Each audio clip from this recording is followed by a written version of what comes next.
Hey everybody, welcome back to the Video is Awesome podcast, where you come to change your creative mind. And today, folks, we're diving into something every business owner wrestles with.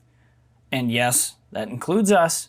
We all have to work on this every single day. This little enemy of the businesses, if I can get a little bit of a crowd influence here. Yeah, that's right. Our public enemy number one, well, okay, at least one of them, subjectivity, okay?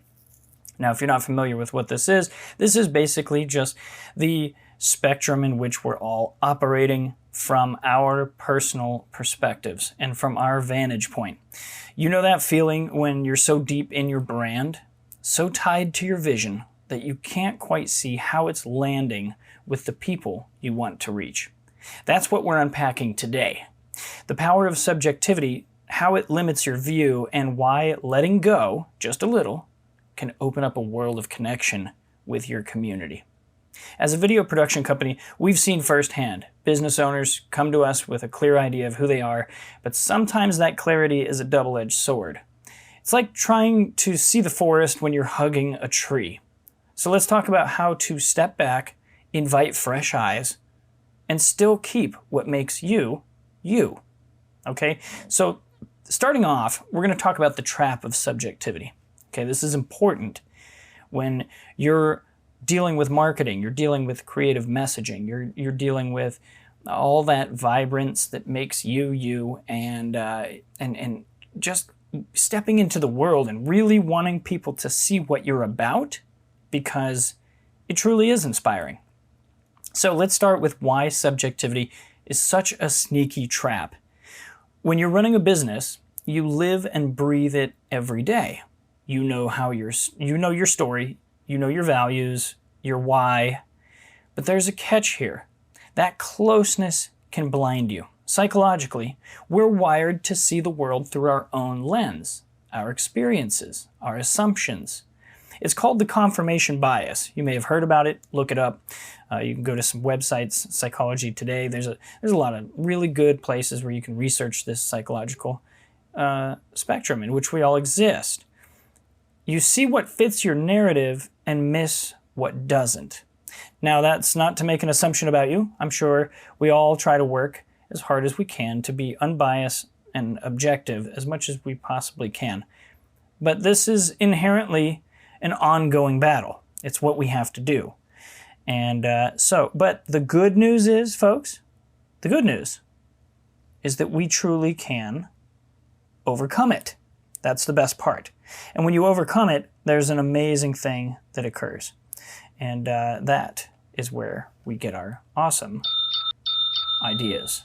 Okay, so we're going to run with that. So for example, you might think your ideal customer loves your quirky tagline. Let's start with this, okay? We're still getting into the weeds here a little bit, into the nitty-gritty of what challenges us. So you think your customer loves that quirky tagline because it feels so you. But what if they're scratching their head, not connecting at all? That's where subjectivity limits you. It's a one-way mirror. You see out, but you're not seeing how they're seeing you. Okay, the other aspect of this, let's just break it down. So this encompasses a lot of things that we do. And the reason, as a video production company, we pay so close attention to this is because content creation is so tied to what we believe other people are seeing when they think of us, or they think of our messaging or our branding, or even our community partners, how they see the entirety of our involvement in the community. Now, we could be right about a good percentage of this, okay? That's the good news. But we could also be very, very wrong. And so we have to pay attention to this. We have to be very, very on point all the time, being aware that we could be wrong about what others are thinking. And this is a freeing thing because it allows us to really get creative and to really understand what's going on. So let's go a step further here. We're talking about the echo chamber effect next, okay? So this is when you're too close, okay, to your brand, to everything you do. You can get stuck in an echo chamber. You refuse or you reuse the same phrases, the same visuals, the same tactics because they feel safe, familiar, right? So now I've got my brand in place. So this is kind of a conundrum because we would think, oh, well, that's what branding is, right? But here's the thing. Your audience isn't static. The community you want to reach is evolving. New demographics, new trends, new needs, and everybody's looking for the growth of those they support because that growth, okay, it's relatable. We're all driven by the inspiration of others doing good as well. So not only do we want to grow and we want to feel that success cycle that's really just heightening and giving us that healthy sense of agitation in our life because we're expanding, we're growing. We want to see that in others too. And that includes you, business owner. That includes you, the pillar in the community. We need to see you growing. We need to see you evolving and changing. So now, let's get a little nerdy here, okay? We're going to talk about some anthropology, what this teaches. It teaches us that brands are like cultural artifacts, okay? They're carrying meaning, but that meaning shifts depending on who's holding them, okay? If you're always telling the same story the same way, it's like playing a broken record.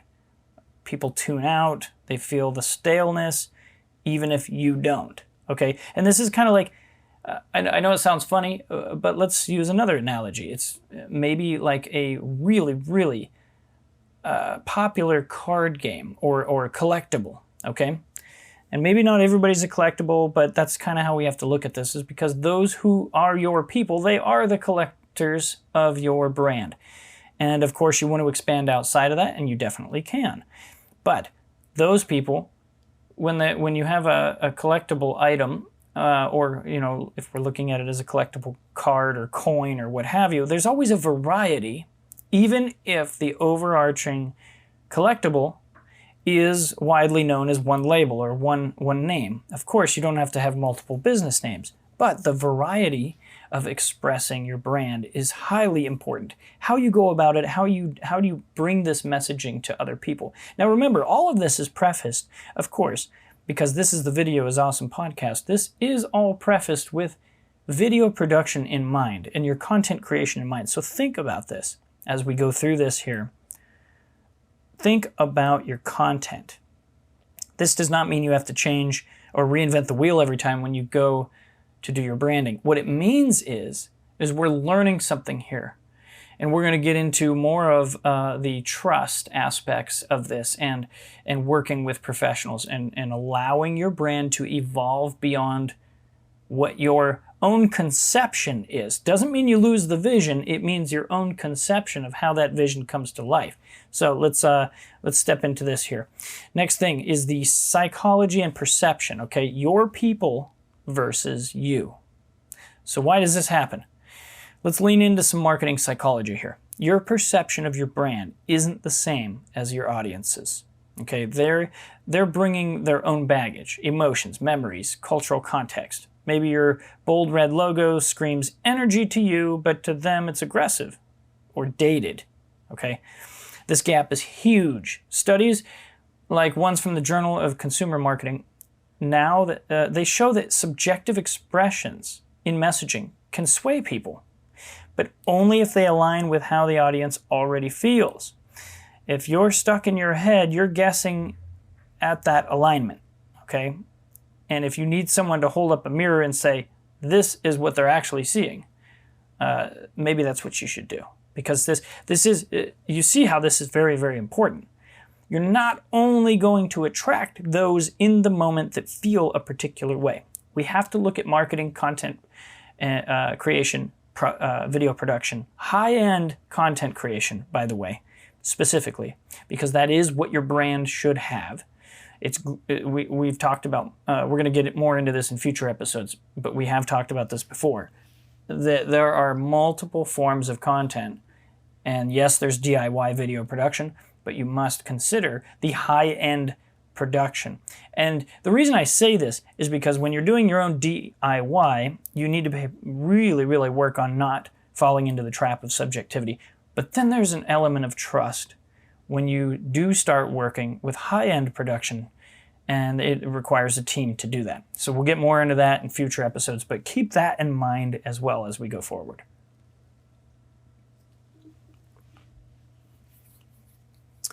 Okay. Now here's where the part that I think there might be a little bit of a pain in your heart.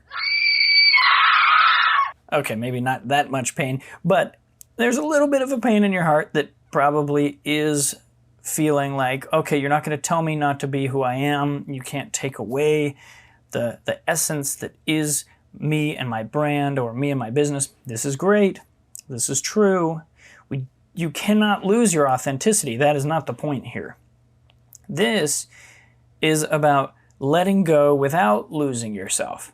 Okay, and this is great because I think I'll reference Robert Kiyosaki's Business of the 21st Century book, because this is what separates people on the quadrant table, the spectrum here. And if you haven't read that book, I highly recommend it. You go check it out, because it talks about the differences between an employee mindset, and then you go to small business mindset, big business mindset, all the way to investor. Now, these are 4 quadrants on a table, and it talks about the transitions and movement from one to another. It's not to say that one is necessarily better than another, but if you ever want to grow or you want to scale, these are important things to understand. That moving from employee mindset, you've already done that. You're a business owner. Okay? But then there's small business and there's big business mentality. And these mentalities are highly important, and there's a vast difference, I could say, between the two, because small business owner, this isn't true for everyone, but they typically believe they have to control everything, they have to be the face to everything, they have to be a part of everything, they have to quite literally be the smartest person in the room for their business. Big business mentality, if you're growing and you're scaling, you will eventually become not the smartest in the room. And you will have to let go. This is why I'm referencing this. You will have to let go without losing yourself. And I believe I can go as far as to say that there are micro and macro levels of this. So in your small business, you can still have big business mentality about growth, about messaging, about any number of things that you are scaling and you are improving upon.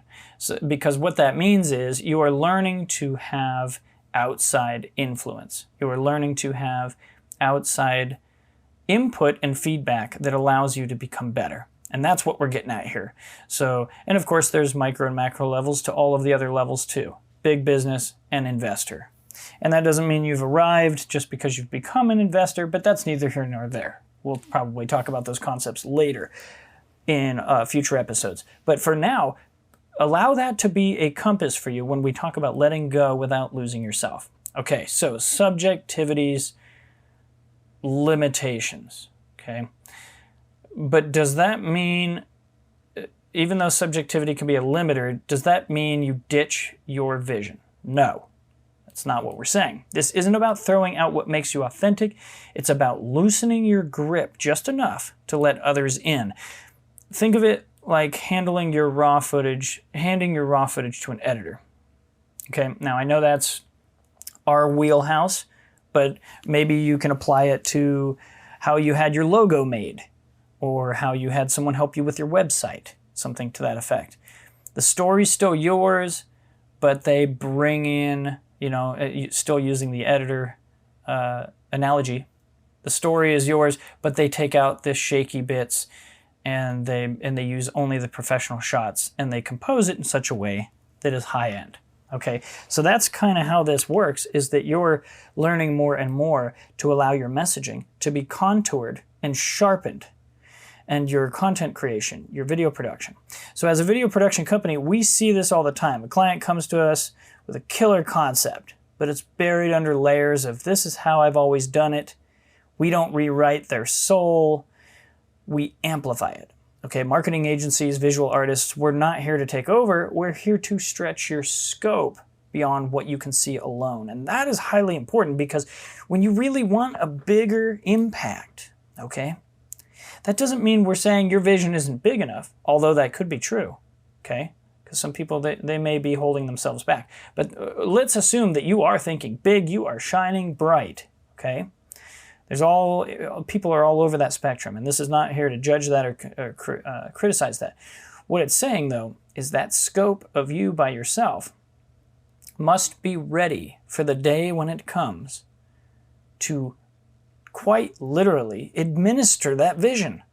And when that vision when it's time to be administered, that could be involving really big leaps in what you thought you never, ever would do. Think about the ice bucket challenge. Okay, how many people jumped on board with the ice bucket challenge because it was a good cause? But this was a form of messaging that nobody had ever done before. Okay, so we can look at it that way by saying there's always a good reason to get outside of yourself, do something different that you never thought you would do. You didn't think it applied to your brand. You didn't think it really fit within your branding scope, but all of a sudden there's a community atmosphere that says it does. And that's what's most important. I mean, after all, didn't we start our businesses? Didn't we develop our brands so that we could serve others? Isn't that the point? So if we are truly service-oriented, okay, we won't hold ourselves back based on our own understanding about the entirety of our journey, because we don't yet know that. We don't know that entirety. And I would wager to say that those of us that believe in God, we can say that that's why we know that's the case. But whatever your reason is, or however you carry yourself throughout the day, we don't know the entirety of our journey. We haven't found that destination. So we must let go with the faith, okay, that we're not losing ourselves in that.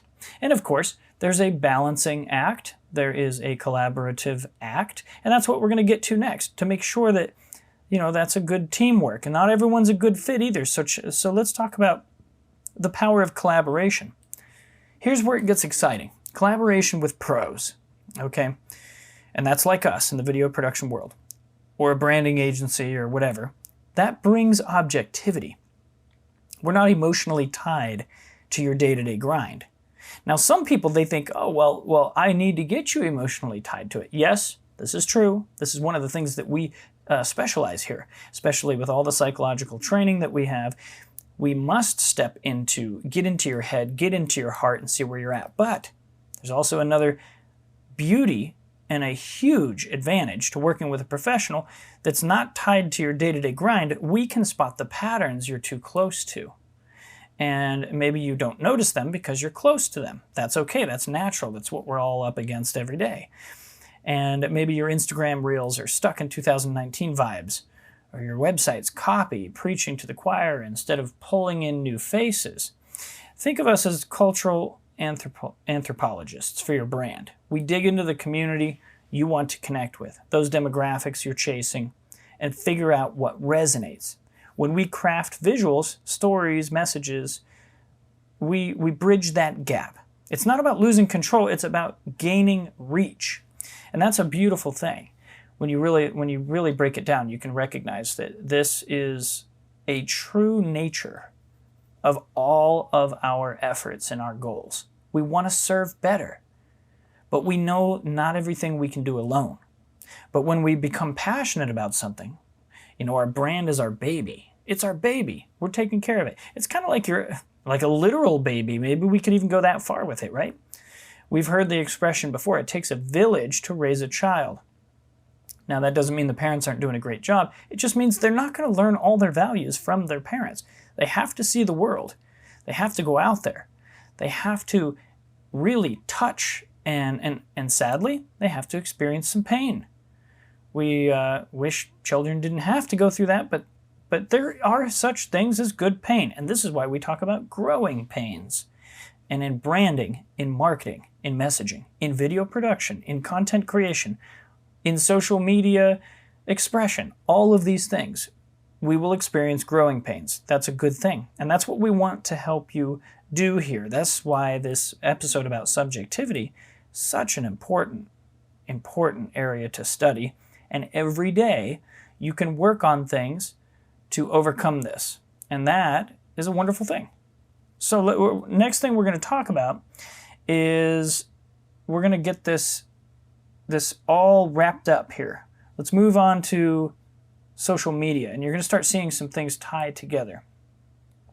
When it comes to social media, what's really fun is you can use social media. Okay, let's say this first. Remember back in the day, and it still exists, market research firms, market research companies, you'd get a call to do a survey, or maybe you've even done one of those surveys in the mall. And these things are still highly effective. They're still happening today. But social media has kind of become a new way to do this. It's a testing ground. It's a way to test your marketplace. It's a way to get feedback, real-time feedback. Speaking of reach, let's talk about the social media aspect of it and how it's a gold mine, okay, for shaking off this subjectivity we've been talking about. Platforms like X or Instagram, they act as like megaphones, but they're also feedback loops. So you can post something, you can see how the reactions are. Are they engaging or are they not? So these things are obvious. People have been doing their own market research without even knowing it, maybe, because it's so obvious and it's so natural. We're all gauging what's getting the reaction, what's not. This is raw data that you can actually use. This is it also goes into like A/B testing. You can put out 2 ads and see which one's working better than the other, and then expand on that first one.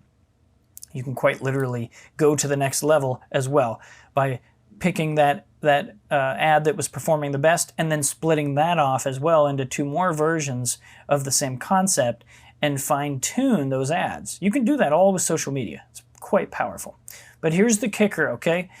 If you're curating everything through your own lens, you might miss the signals. A fresh set of eyes, say a video team, can take that data and turn it into something dynamic. We've helped clients pivot from stiff promos to storytelling that actually hooks their audience, all because we saw what they couldn't. Okay, now this is an amazing thing. I want to share an example here that we've done at Bauer Master Productions. So we had a client, highly successful business member. I mean, like one of the most successful business owners, you could say, here in the state of Idaho. And I think he even works regionally. We've got and he had several team members around him, and he was getting ready to, he happened to be a collector of old boats, just amazing vintage boats. A lot of them restored, absolutely gorgeous, high quality. And even though he was so knowledgeable about these boats, and he had all of this experience with them, and he knew where they came from, he knew the history, he knew the people that he connected with and how they got the boats. It was just phenomenal. And he had people around him helping him get ready to sell these, because he'd reached the point where he was done collecting them, and he's at the stage of his life where he wanted other people to be able to enjoy them. So he needed to find the best way possible to get value from them, but also to deliver them to the best homes. And well, what did he do? He didn't just rely on his own thinking. He relied on his team to set up not only an event and organize an event, but also to promote it with a professional video production team, which is us here at Bauer Master Productions. We put together an extraordinary promotion for it.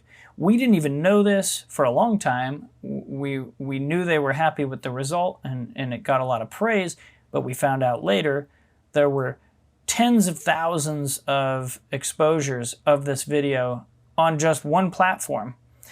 I think they got somewhere around 65,000, 70,000 views. And that may not sound like a lot in the grand scheme as far as virality goes, but you have to remember this was a local event. This was a local, so that's how you gauge as well.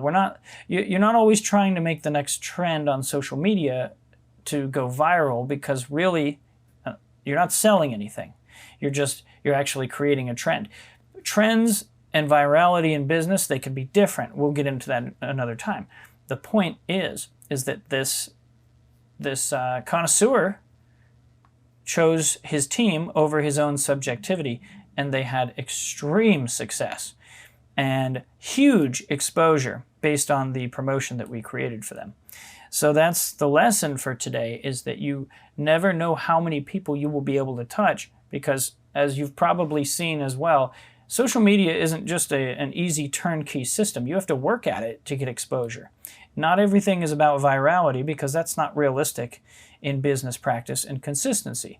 Now, of course, if you're a YouTuber or you're somebody who that is your business, is getting exposures, well, that's going to be different.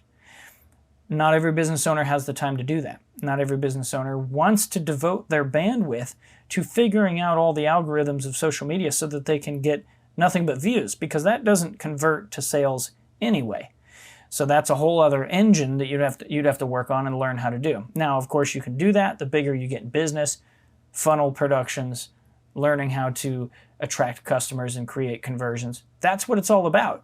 But starting from where you're at, you may have a brick and mortar location and you're not really looking to build a huge online presence for online conversions. That's okay. That's where this comes in and what we're talking about, is that exactly where you are is where this skill of overcoming subjectivity is effective. Right where you are. You're not trying to become something that you're not. And that's another big misnomer about creating high-end video production, is some people don't see a need for it. They may not even see a need for social media. It doesn't do much for them, but that's just it.